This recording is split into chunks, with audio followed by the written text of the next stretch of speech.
Eat a rock hard slice of bread or eat a moldy slice of bread? I ate a moldy slice of bread on the store, and I didn't know it. I thought it tasted funny, so I'd rather do that just because I've already done it. Just to kind of go down the row, basically, and we can start with you, Balls, down at the other side. Pressure's on. Pressure's on. Dun, dun, dun, dun, dun. Stalk him on something, bro. I mean, come on. You have, you can get somebody's attention, bro. Come on, dude. Right. You work with some. You have an awesome management team. I love them very much, dude. That's what they're there for, bro. This is the push I needed. This is the motivation. Come on, dude. I got you. Hey, dude, here, give me your shoulders. I got you, Chris. Come on, dude. We got this. You can do this, dude. Yeah, come on, buddy. And I'll just hit your back real quick. Come on, dude. We got this. What is so funny about it? It's just so good. Oh God! It's like you're. Stay in school. For the love of God. Cherish it. For the love of God. Actually, my first album I ever personally bought was the Marshall Mathers LP, which was kind of like a step in the opposite direction. I don't know why. You came from a rough past. Yeah, I guess. Down on 8 Mile. A throwback to your song Wasp. Oh wow. Okay. Yeah. Are you gonna go for more of like a melodic kind of new song on your new album, or are you gonna stay more towards the heavy stuff? So we started writing a song like that for the last album, and I put it on hold because I felt like one of the things that we needed to do with Graveyard Shift was be heavier. And that was partially because that's how we felt. Like, we didn't want to have a song that dipped down. We wanted everything to just be, aggressive or heavy, or even if it wasn't a heavy song, it still had, a lot of groove to it, or you'd bang your head or something. You just want to move to it. That's not to say that you can't move to Wasp, for anybody that knows what I'm referring to. But, who gave me that sinister laugh? Who was that? It was you again. It was Carl? Is that who it was? Carl. You, Carl. Going back, thinking about it, it's just crazy to think about because I had no idea who any of them were. I had no idea who they were as people. So I just left my home and just moved in with someone We did contemplate raping and murdering you, but we figured you were more valuable on the stage. I'm glad that Is that off the table, or is that still a possibility? We'll see what happens on the downslope. Say this song's called Motionless and White, and I don't know why I heard it better. Why you can obviously, it shows that it's called Motionless and White, and that's what I knew the song to be. But the way he said it sounded like Motionless in White. And that Even like the N, like Guns N' Roses. Motionless and White. Motionless and White. And. White. Red leather, yellow leather, red leather, yellow. It's so hard. That is a good one. Try it, Connor. Dude, that's the hardest one I think I've heard. Red leather, yellow. Oh, fuck. You can't even say it once. What is it again? I said it really good, but I can't remember what it was. Baby buggy bumpers. Rubber baby buggy bumper, rubber baby buggy bumper, rubber baby buggy bumper, rubber baby buggy bumper, rubber baby buggy bumper, rubber baby buggy bumper, rubber baby buggy bumper. Why can't... Betty butter, bit of butter.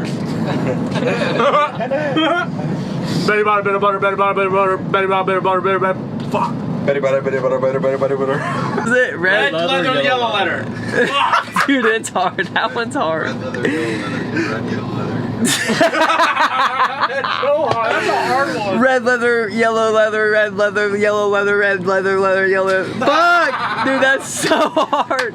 Probably we were in Texas one time, and the stage was kind of set up like this, where it was trapezoidal, I guess is the correct shape term. This is more of a he went to college. House room, and we played for, I swear to you, 10 people who actively were talking smack. I can't say the other word. They were actively talking negatively about us. Right there, it was awful. Jose is gone. Jose left. Should I wait for him to get back? He's back. Or just not back in the days where we had to set up our own shit, there was a show that I didn't play the entire set because my gear wouldn't work. So I spent the whole set troubleshooting. I remember it. And it didn't. His amp turned on like literally the last 30 seconds of the set. Finally, and then just that's it. Okay. First time. Gabby, did you get the first vote? timer? Totally amateur. Amateur hour. It's my third day out here. It's okay. We There you go, Gabby. I just texted it to you. are understanding and patient and kind. I'm Who gonna is a represent single mom in Is that Vinny? If there was going to be a tattoo I loved as much as I do, I'm glad it's on my throat of all places. Well, and it's what's interesting too is like obviously you're really super tall, so I only come to here on you anyway. But before I even hit your eyes, your face, it's that. But what's cool is when you are out there doing your thing, your shit's just like it's pumping. I mean, I'm waiting for that shit to burst and blood to fly out. So so it's cool. It's like animated. Right? The pumpkins talk, or that. Actually, you know what? Somebody the other day was like, "Hey, I don't know if you ever noticed this, but when you talk, the flame flickers because that's where my Adam's apple is, I guess. So I guess it just flickers in the light. Yeah." And I absolutely love the movie Lost Boys. Another movie that, like music, I felt like I identify with the characters. Not that I'm a vampire, but just that world and that like outcast, misfit society of people that are all together. There's a lot of characters. Yeah. You could have meant the grandpa. Yeah, he's cool. Yeah, totally. I wanted a Lost Boys tattoo, so I got Lost Boys on my bottom set of knuckles. Without me, the tattoo artist, or any of my friends that were in the room realizing at the time that led my left hand to say something very interesting. And the very first person to have noticed was my own father, who at the time was questioning my sexuality and was very curious as to why I was wearing girls' jeans and makeup. Nothing wrong with boys kissing boys. Yeah, right. And then all of a sudden show up at home with a hand tattoo that says "Kiss Boys." So that was my lesson of, okay, stop the tattoo thing, dude. Like you gotta chill out and really pay attention to what's going on here. And it was a blessing in disguise for sure. I ended up getting it lasered, covered. It's all cool now. Talk to my dad, let him know what's up. So I'm not sure if he still has any questions. I have worn a skirt on stage before, and he's like, "Hey, lose the dress." I'm like, all right, cool, Dad. We're in Russia, the Red Square, brother. I'm fucking tired. All right, shut up and find us a Starbucks. How do you have like a sort of a religious thing that you do where you prepare with your vocals? Because that's pretty hardcore, you know? This might not be a well-known thing to our fans, but I cannot sing in front of anybody unless it's on stage.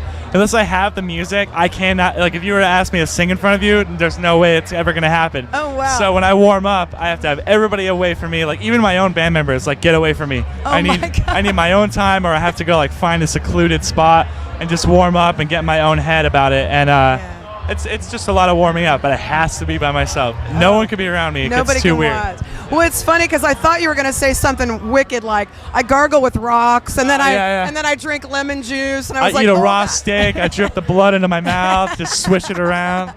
I love it. But what has it been like being able to take as much time as you needed, not needing to answer to like labels saying, "Hey, we need this time now." Well, I mean, it goes along with the same thing about what's up, buddy? How do you feel about being on Roadrunner Records? The first release on Roadrunner. City Lights. This song is another track that we brought over from what was the original full length from When Love Met Destruction. Another one of those moments where it just has the most ridiculous titles. It was called Banana Montana. The fuck, man? What the fuck? There was a moment, one of my favorite embarrassing moments ever, as Ricky. We were playing the song America in some venue in Alabama, and he just went to go start playing the solo, and I don't remember what happened. Something, I don't know if you played it wrong or what. I played, the first note I hit was the wrong note, and I was already having an awful day that day, and I hit the wrong note, and I just walked off stage. He just left. Literally left. I was like, where the what? I was like, fuck this. This day sucks. I'm out of here. And I just walked off stage.